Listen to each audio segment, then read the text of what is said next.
அடுத்து பார்த்தீங்கன்னா சகோதரர்களே, அவங்க தக்லீதுல இல்லை என்பதற்கு ஒரு பெரிய ஆதாரத்தை ஒன்று அள்ளி போடுறாங்க. நான் இருக்கிறேன், முஜாஹித் இருக்கிறார், அதே மாதிரி கமாலுதீன் மதன் இருக்கிறார்கள், இவங்க எல்லாரும் நிறைய நாங்கள் எல்லாரும் இருக்கிறோம்ல, நாங்கள்லாம் அடிப்படை அக்கீதால கரெக்டாக இருக்கிறோம் நாங்கள் ஒன்றா.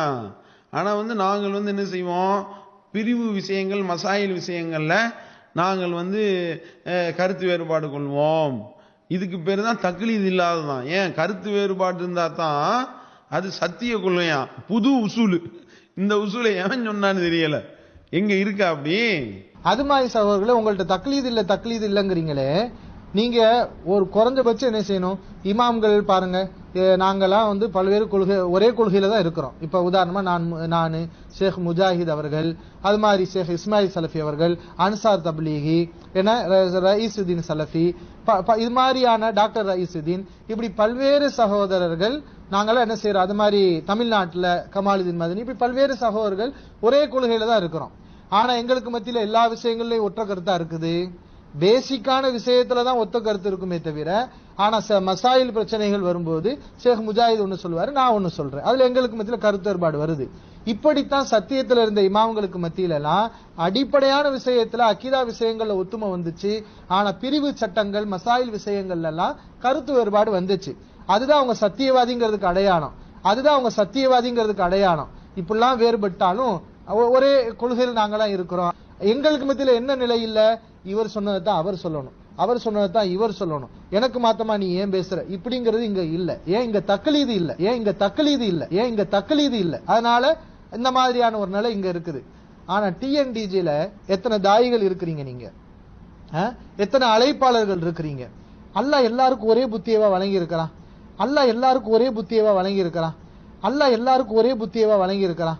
தௌஹீதுல ஒரே மாதிரி புத்தி இருக்கும், அடிப்படையான அக்கீதா விஷயங்கள்ல ஒரே மாதிரி ஒரு மனுஷனுக்கு சிந்தனை வரும், ஒரே மாதிரி தான் இருக்கணும். அதுல மாறி வந்தா அவன் வழிகடனா போயிருவான். ஆனா ஆயுசுல நுணுக்கமான பிரச்சனைகள், என ஆழமாக சிந்திக்கக்கூடிய விஷயங்கள் எல்லாத்துலயும் ஒரே மாதிரியா மனுஷன் சிந்திப்பான். அப்படி சிந்திக்க சான்ஸே இல்ல. அப்படி யாராவது நீங்க சிந்திச்சு கருத்து வேறுபாடு வராம நீங்க இருந்தீங்கன்னா அப்ப விளங்கிக்கிற அங்க தக்லீது இருக்குது அப்படிங்கறத நீங்க புரியணும். அப்ப இந்த மாதிரி ஒரு நிலை டிஎன்டிஜில இருக்கிறத பாக்குறோமா இல்லையா? அங்க மாற்று கருத்து யாராவது சொல்லிட்டா என்ன பண்றீங்க, இந்த ஜமாத்தை உன்னை பயானுக்கு போட மாட்டேன் நிப்பாட்டுறீங்க. இப்படி நீங்க செய்யலாமா? மாற்று கருத்து உள்ளவனா அப்ப என்ன செய்யணும், வா என்னோட பேசு அப்படின்னு நீங்க சொல்லணும். அல்லாஹ்வுடைய தூதர் சொல்லி இருக்கின்றார்களா, எதுல கருத்து வேறுபாடு வருதோ அதுலதான் கரெக்டா இருக்காங்கன்னு அர்த்தமா, தெளிவா இருக்காங்கன்னு அர்த்தமா. ரொம்ப தெளிவா பேசுறதா மனசுல நினப்பு போல, சரியா? இப்படித்தான் சத்தியத்துல இருந்த இமாம்களுக்கு மத்தியில எல்லாம் அடிப்படையான விஷயத்துல அக்கீதா விஷயங்கள்ல ஒத்துமை வந்துச்சு.